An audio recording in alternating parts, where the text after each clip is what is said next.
des Nika-Aufstandes, der die Inbrandsetzung angeordnet hatte, um sich mit dem Neubau ein Denkmal zu schaffen.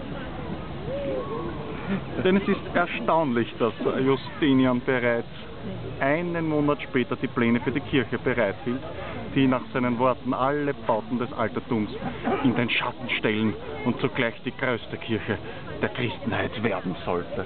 Das heißt, der Feierteufel hat da gefuckt, was? Wahrscheinlich. Der Feierteufel. Das muss dasselbe gewesen sein wie im Bennewagen jetzt gefuckt. Ja.